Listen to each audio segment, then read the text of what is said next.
Have you ever tried to squeeze yourself into a small space in order to get exactly what you want? Isn't it painful to realize that not everything you want is available to you and for you? We are created with free will, the power to choose what we believe. God also has free will. We are created in His image. However, God's will is an unstoppable force. Some of us may have always relied on ourselves and never felt the need to rely on God. He frequently exposes us to more than we can bear. On Proverbs 19 verse 21, people may plan all kinds of things, but the Lord's will is going to be done. So we can stop relying on our strength and start relying on His. We will one day be amazed at how God's hand led us to where we are today.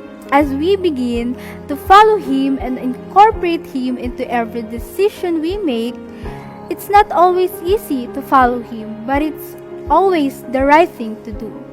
We are here because God created us on purpose, with a purpose and for a purpose. The key to a meaningful life is to focus on who Jesus is and what He desires for us, rather than what we desire. The most painful clash would undoubtedly be one between what we want and what God wants. We will never be able to do what He desires unless we first understand who He is. When we understand who He is, it will be much easier for us to surrender to what He says.